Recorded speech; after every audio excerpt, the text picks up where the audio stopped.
तो good morning, good afternoon, good night. मेरा नाम है निमेश और हम लोग पढ़ने जा रहे हैं इस वक्त NCERT लाइन बाय लाइन का चैप्टर एनिमल किंगडम जो हम लोग डिस्कस करेंगे उसका पार्ट 2। ठीक है, पार्ट 1 में हम लोगों ने जनरल इंट्रोडक्शन पढ़ा हमने एनिमल किंगडम का और देखा कि बेसिस ऑफ क्लासिफिकेशन होता क्या है। ठीक है, तो अभी हम उसमें आगे जो बेसिस ऑफ क्लासिफिकेशन से जो हम लोग क्लासीफाई करने वाले फाइलम हैं उनके बारे में, जो और क्लासेस हैं एनिमल किंगडम की, उनके बारे में पढ़ेंगे। ठीक है, तो हमारा जो एनिमल किंगडम नाम का चैप्टर है,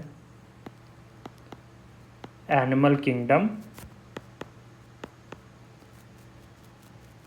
उसमें हमारा जो ये सीरीज़ है that is NCERT line by line.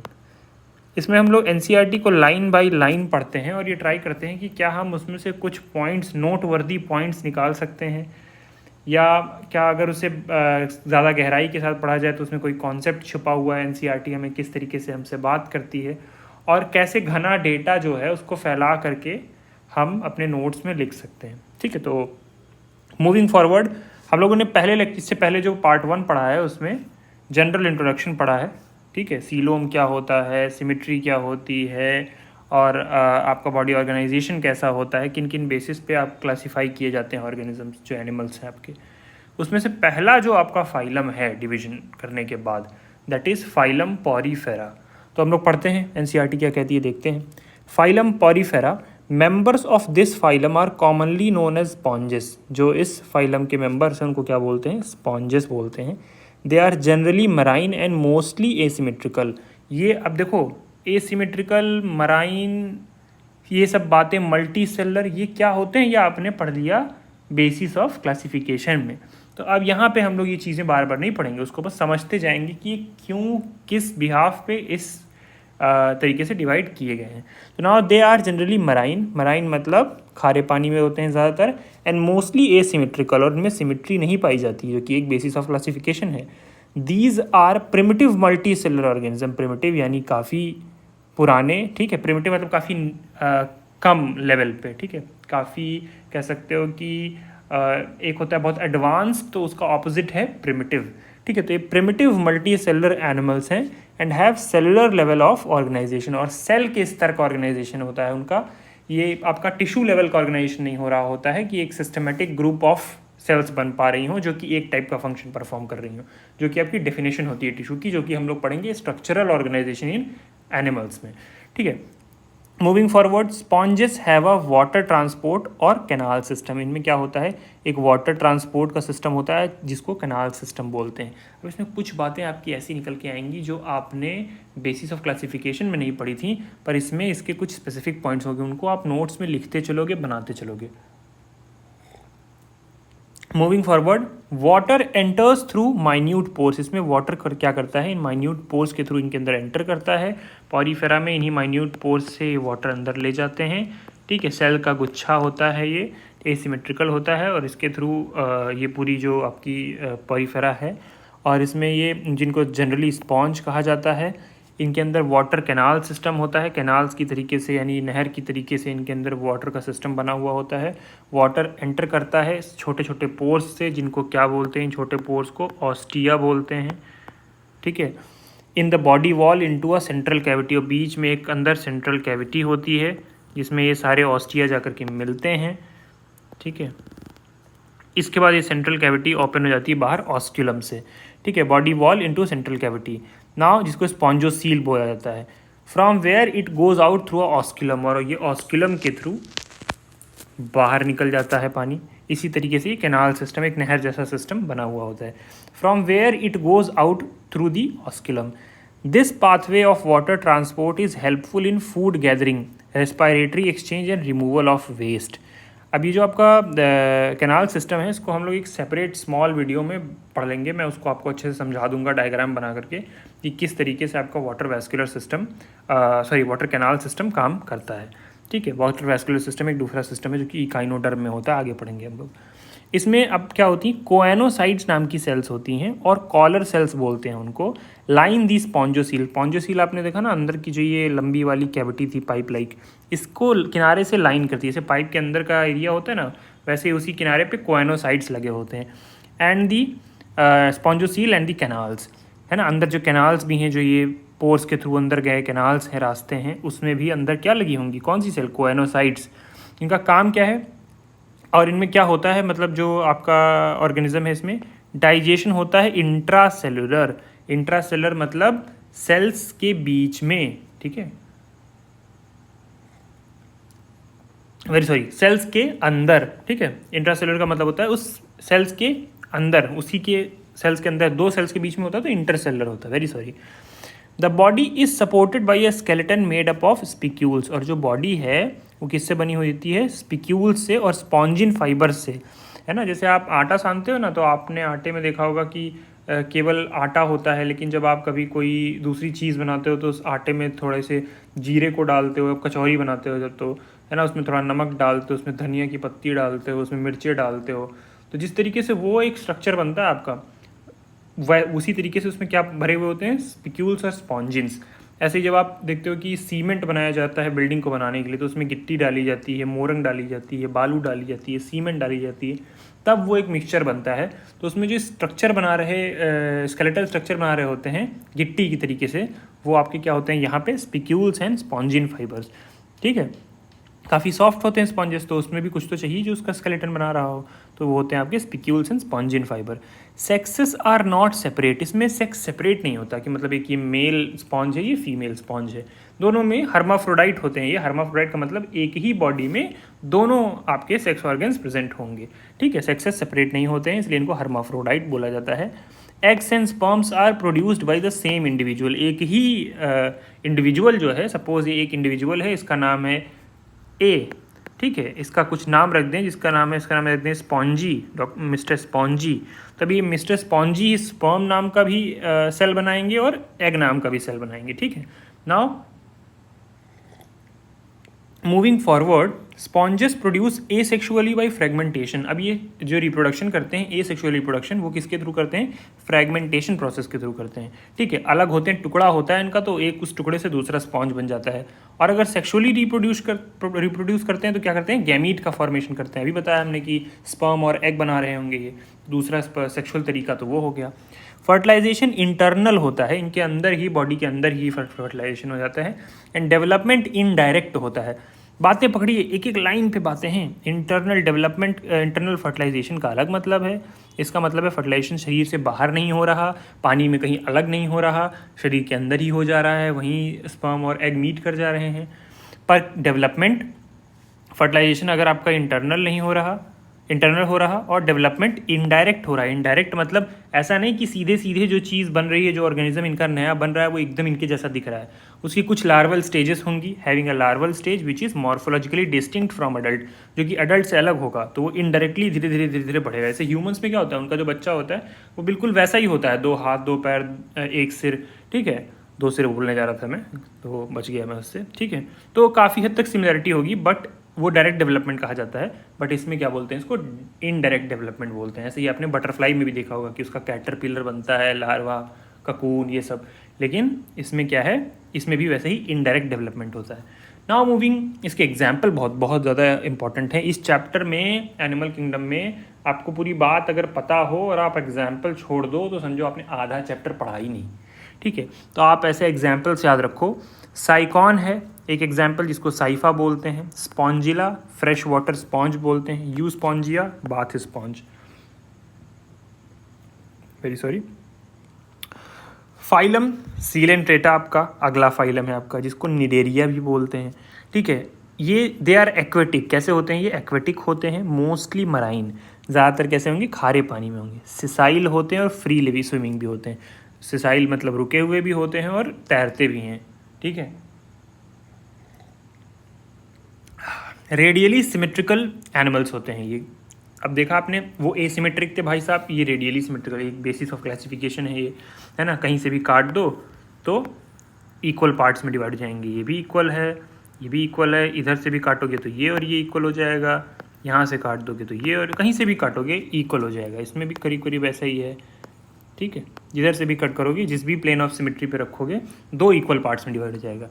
The name Cnidaria is derived from, ये जो नेम है निडेरिया, ये कहाँ से डिराइव हुआ है, निडोब्लास्ट और निडोसाइट से। क्यों इनको आपका निडेरिया बोला जाता है क्योंकि इनमें निडोब्लास्ट और निडोसाइट्स होती हैं, विच कंटेन स्टिंगिंग कैप्सूल और निमेटोसिस्ट, जिनके अंदर स्टिंगिंग कैप्सूल और निमेटोसिस्ट होते हैं। उसकी जो सेल्स होती हैं उसका यहाँ पे स्ट्रक्चर तक बना करके दिया हुआ है, इतना इंपॉर्टेंट बात है ये इनके अंदर, ठीक है। प्रेजेंट ऑन द टेंटिकल, इनके टेंटिकल्स होते हैं, स्ट्रक्चर्स होते हैं, ऑक्टोपस के हैंड लाइक स्ट्रक्चर्स होते हैं वैसे। Present on the tentacles and the body, इनकी बॉडी पे और इनके टेंटिकल्स पे ये सेल्स प्रेजेंट होती हैं। Cnidoblast are used for anchorage, ये कुछ पकड़ने के लिए काम आती हैं किसी चीज़ को, किसी प्रे को, है ना, और डिफेंस के लिए, बचाव के लिए, कोई अटैक कर रहा है तो उस पर रिवर्स अटैक कर दिया, and for the capture of the prey, कोई आया तो शिकार, मतलब कोई शिकार आया तो उसको पकड़ के उसको खाने के लिए, ठीक है। Cnidarians exhibit tissue level of organisation, अब इनके अंदर सेल्स इकट्ठा होकर के एक स्पेसिफिक फंक्शन करना शुरू कर चुकी हैं, तो that is why they are known as group of tissue, एक दूसरा फंक्शन, एक ग्रुप ऑफ टिश्यू दूसरा फंक्शन, एक ग्रुप ऑफ टिश्यू दूसरा फंक्शन, तो ऐसे मिल करके एक टिश्यू लेवल ऑफ ऑर्गेनाइजेशन बन चुका होता है। तो cnidarians exhibit tissue level of organisation and are diploblastic, diploblastic भी होते हैं ये, मतलब 2 लेयर आपकी प्रेजेंट होगी इनमें, जर्मिनल लेयर, ठीक है। They have a central gastrovascular cavity, और क्या होगा इनके पास सेंट्रल गैस्ट्रोवैस्कुलर कैविटी भी होगी, मतलब कहीं खाना जा करके पच रहा होगा, एक एलिमेंट्री कैनाल जैसा थोड़ा सा सिस्टम बन चुका होगा। Some of the cnidarians, for example corals have a skeleton composed of calcium carbonate, इनका स्केलेटन कैसा होता है, कैल्शियम कार्बोनेट का।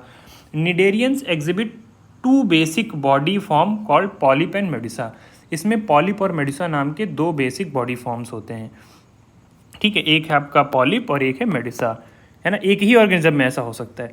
The former is a sessile, पहले वाला सेसाइल है, एंड सिलेंड्रिकल है, फॉर्म लाइक हाइड्रा, ठीक है, हाइड्रा में ऐसा होता है, पॉलिप के जैसा स्ट्रक्चर होता है। और दूसरा क्या है, एडेम्सिया, ठीक है, एडेम्सिया में भी पॉलिप जैसा होगा, सेसाइल रुके हुए होंगे एक जगह पर।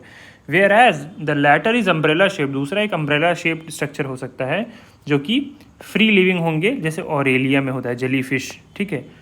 Those cnidarians which exhibits both form exhibits alternation of generation, metagenesis बोलते हैं इसको। ये भाई साहब कुछ ऑर्गेनिज्म में क्या होती है कि दोनों फॉर्म्स उन्हीं की लाइफ में ये प्रेजेंट होंगे, ठीक है। Polyp produces medusa asexually, polyp क्या करता है, एसेक्सुअली मेडुसा को बनाता है, और मेडुसा फॉर्म्स दी पॉलिप सेक्सुअली, ऐसा होता है ओबीलिया में। बात समझना, ये एक स्ट्रक्चर है पॉलिप और मेडुसा नाम का, जो कि एक समझ सकते हो कि इस ऑर्गेनिज्म में पॉलिप कुछ ऑर्गेनिज्म होते हैं, कुछ मेडुसा जैसे दिखने वाले ऑर्गेनिज्म होते हैं। जो पॉलिप जैसे दिखने वाले ऑर्गेनिज्म होते हैं वो रुके हुए होते हैं, ठीक है, और जो मेडुसा जैसे होते हैं वो आपके अम्ब्रेला स्ट्रक्चर के होते हैं, मूव करने वाले। तो जो पॉलिप शेप के होते हैं वो हो एग्जाम्पल हाइड्रा, एडेम्सिया, और जो आपके ये मेडुसा शेप के होंगे वो होंगे आपके ऑरेलिया, जेलीफिश। लेकिन कुछ ऐसे ऑर्गेनिज्म हैं जो आधी ज़िंदगी पॉलिप है और आधी ज़िंदगी मेडुसा शेप में है, तो वो इस परिवर्तन को, इस चेंज को क्या बोलते हैं हम लोग, मेटाजेनेसिस बोलते हैं, रिटर्नेशन ऑफ जनरेशन बोलते हैं, ठीक है। तो polyp produces Medusa asexually, and और होता क्या है कि जब पॉलिप फॉर्म में प्रेजेंट होंगे तो पॉलिप कन्वर्ट होता है मेडुसा में, मेडुसा नाम के स्ट्रक्चर में। वो कैसे चेंज होगा, ठीक है, वही ऑर्गेनिज्म है तो भाई कुछ उसमें चेंज आएगा, तो कैसे चेंज होगा, तो वो polyp produces Medusa asexually, asexual reproduction करके चेंज होगा। और फिर मेडुसा को अगर फिर से पॉलिप में चेंज होना हो, पॉलिप स्ट्रक्चर को बनाना हो, तो वो कैसे होगा, सेक्सुअली, ठीक है। तो नाउ फॉर एग्जाम्पल ऐसा होता किसमें है, ओबीलिया में होता है, ठीक है। तो आप एग्जाम्पल तो याद ही कर चुके, 2-4 तो इसमें आपको दिखाई दिया, हाइड्रा, एडेम्सिया, ऑरेलिया, ओबीलिया, ठीक है। अब यहाँ पे भी देख लो, और जो कुछ सारे ये तो हैं ही हैं जो बीच में बोला। बाकी Physalia Portuguese man of war बोलते हैं, एडेम्सिया सी एनिमोन बोलते हैं कॉमनली, और ये पिनेटुला सी पेन बोलते हैं, और गॉर्गोनिया सी फैन बोलते हैं इसको, और मैंडरीना ब्रेन कोरल बोलते हैं। तो ये एग्जाम्पल्स आपको याद होने चाहिए। Now moving to Ctenophora. तो टीनोफोर्स जो होते हैं आपके, ये एक और आपका फाइलम हो गया, phylum Ctenophora. Ctenophores commonly known है सी वॉलनट, इनको सी वॉलनट बोलते हैं, और कॉम्ब जेलीज बोला जाता है। दे आर एक्सक्लूसिवली मरीन, ये खास बात है, ये कॉमनली मरीन या जनरली मरीन नहीं है, एक्सक्लूसिवली ये होंगे तो खारे पानी में, नहीं तो नहीं होंगे। रेडियली सिमेट्रिकल होंगे, ठीक है, ये डिप्लोब्लास्टिक ऑर्गेनिजम्स हैं with the tissue level of organisation. अब ये बात बार बार बताने की जरूरत नहीं है, रेडियल सिमेट्री, डिप्लोब्लास्टिक और टिश्यू लेवल ऑफ ऑर्गेनाइजेशन होने का क्या मतलब है, ठीक है, ये आपको हमने बेसिस ऑफ क्लासिफिकेशन में समझा दिया।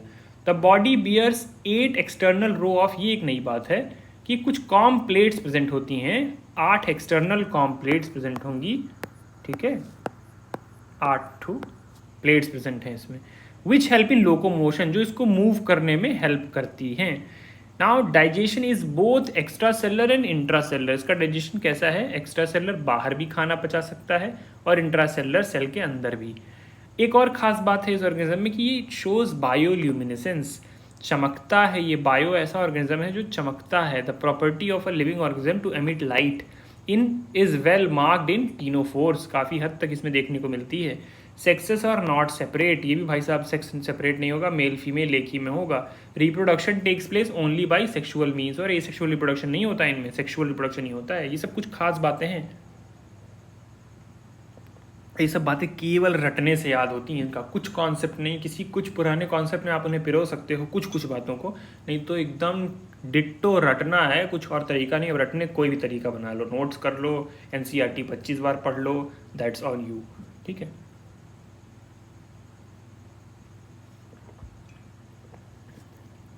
फर्टिलाइजेशन इसका एक्सटर्नल होता है, और इनडायरेक्ट डेवलपमेंट, इनडायरेक्ट डेवलपमेंट हमने बताया क्या होता है, जिसमें लार्वा का फॉर्मेशन होता है, डायरेक्ट ऑर्गेनिज्म नहीं बन जाता है। For example pleurobrachia and ctenoplana. अब इसके बाद आपके कौन से ऑर्गेनिज्म हैं दैट आगे जब आप और थोड़ा कॉम्प्लेक्स ऑर्गेनिज्म की तरफ बढ़ोगे तो फाइलम प्लैटीहेल्मिन्स आ जाएंगे। अब आपके हेल्मिन्स की शुरुआत हो गई है पोरीफेरा, सीलेंट्रेटा यानी कि निडेरिया और टीनोफोरा से आगे बढ़ते हुए अब आप वर्म्स के लेवल के ऑर्गेनाइजेशन पे आना शुरू हो चुके हो, जहाँ पे थोड़ा थोड़ा टिश्यू से ऊपर ऑर्गन टाइप की चीज़ें बनना शुरू हो चुकी हैं। तो they have dorso ventrally flattened body, मतलब डॉर्सल और वेंट्रल जो बॉडी में होते हैं ना, एक डॉर्सल साइड एक वेंट्रल साइड, ऐसा कुछ नहीं चिपका हुआ होगा, डॉर्सो वेंट्रली फ्लैटेंड बॉडी होगी इसकी, है ना। और इसीलिए इनको फ्लैट वर्म्स बोलते हैं, बहुत इंपॉर्टेंट बात है, फ्लैट वर्म्स ध्यान रखो। दीज आर मोस्टली एंडोपैरासाइट, ज़्यादातर ऑर्गेनिज्म में अंदर ये होते हैं, ऑर्गेनिजम्स के अंदर जाकर के पैरासिटिक फॉर्म में रहते हैं। Found in animals including human beings में पैरासाइट की तरीके से रहते हैं। Flat worms are bilaterally symmetrical, ये रेडियली सिमेट्रिकल नहीं है, बाइलेटरल हो जा रहे हैं। Triploblastic and acoelomate. देखो देखो ऑर्गेनिज्म का जैसे जैसे ऑर्गेनाइजेशन बढ़ता है वो ट्रिप्लोब्लास्टिक होता जा रहा है, ट्रिप्लोब्लास्टिक से अभी तो ये एसीलोमेट है, लेकिन आगे आगे सीलोम होता आता जाएगा। और ये देखो सिमेट्री इसकी रेडियल से बाइलेटरल होती जा रही है, ये भी मार्कर है कि ऑर्गेनिज्म कॉम्प्लेक्स होता जा रहा है। With the organ level of organisation, अब देखो टिश्यूज से भी कॉम्प्लेक्स ऑर्गन्स बनना शुरू हो गए। ये बातें बार बार ध्यान दो, ये बातें याद करना तो बहुत आसान है कोरिलेट करके, क्योंकि आप ये सिंपल एक कॉमन बेसिस ऑफ क्लासिफिकेशन है जिसको आप ग्रोथ के बिहाफ पे देख सकते हो कि जैसे जैसे ऑर्गेनिज्म कॉम्प्लेक्स होता जा रहा है तो क्या बदलाव आता जा रहा है जो हमारे बेसिस ऑफ क्लासिफिकेशंस थे, ठीक है। हुक्स एंड सकर्स प्रेजेंट, अब कुछ कुछ उसकी अपनी खास बातें होंगी वो आपको याद करनी पड़ेंगी। जैसे hooks and suckers are present in line the parasitic form, ठीक है, क्योंकि ये हुक्स और सकर्स इन पैरासिटिक होते हैं ये, तो इनको खाना बनाने और खाना खाने चबाने की ज़रूरत तो है नहीं, तो इनके अंदर एक पैरासिटिक एडेप्टेशन है, that is hooks and suckers. Some of them absorb nutrient from the host directly through their body surface, और सीधे बॉडी सरफेस में होस्ट के लगे रहते हैं, ह्यूमन या किसी एनिमल के, उसके अंदर से उसका न्यूट्रिएंट्स जितना वो बना रहा होता है उसको खा रहे होते हैं। Specialised cells called flame cells helps in osmoregulation and excretion. अब एक ये पेट क्वेश्चन है, घुमा घुमा पूछा जाता है बार बार कि कौन सी चीज़ है जिससे ऑस्मो रेगुलेशन और एक्सक्रीशन होता है। देखो ऑर्गन बनना शुरू हो गए हैं ना टिश्यू से, तो अब बताओ कौन कौन से ऑर्गन क्या क्या करते हैं, ठीक है। तो ये एक ध्यान रखो कि फ्लेम सेल है जो कि एक्सक्रीशन करता है, ठीक है। अभी है तो ये स्पेशलाइज सेल, लेकिन ये सेल ही एक ऑर्गन जैसा काम करना शुरू कर चुकी थी।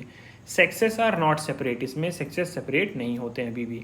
फर्टिलाइजेशन इंटरनल है, बॉडी के अंदर ही फर्टिलाइजेशन होगा। डेवलपमेंट है इस थ्रू मैनी लार्वल स्टेज, मतलब वही इनडायरेक्ट है। Some members like Planaria possess high regeneration capacity, और एक प्लेनेरिया नाम के ऑर्गेनिज्म में बहुत ही ज़्यादा रीजनरेशन होने की एबिलिटी होती है। इसमें एग्जाम्पल क्या है, टीनिया जो कि कॉमनली टेप वर्म कहा जाता है, और फैशियोला जो कि लीवर फ्लूक कहा जाता है, ठीक है। ये आपके यहाँ पे डायग्राम्स बने हुए हैं, देख करके पहचानना आना चाहिए कि भाई साहब टेप वर्म है और ये फैशियोला है,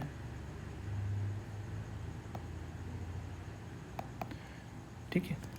तो इनके बारे में बहुत ज़्यादा डिटेल में पढ़ने की ज़रूरत नहीं है। कुछ वर्म्स के बारे में हम लोग कभी कभी किसी एक सेपरेट लेक्चर में कुछ ज़्यादा अगर पूछा हो एग्ज़ाम में, या just for the curiosity purpose या हायर एग्ज़ाम पर्पस, अगर हम एनसीईआरटी से मूव करके आगे बढ़ेंगे, हायर कॉन्सेप्ट्स पढ़ेंगे तो, बट तब तक के लिए इंपॉर्टेंट नहीं है। अगर आप केवल नीट और CUET ऐसे एग्जाम्स को टारगेट कर रहे हो, बेसिक्स उठाओ, बेसिक बातों को याद करो।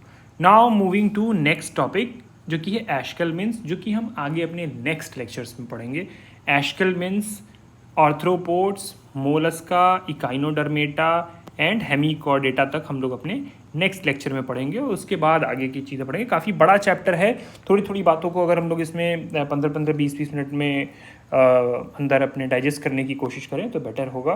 ठीक है, प्लेटीहेल्मिन्थ्स तक हम लोगों ने अभी तक पढ़ा, पॉरीफेरा से लेकर के सीलेंट्रेटा, फिर टीनोफोरा, और फिर उसके बाद प्लेटीहेल्मिन्थ्स। ठीक है, now in the next video which will be the part 3 we will be studying more. Thank you very much.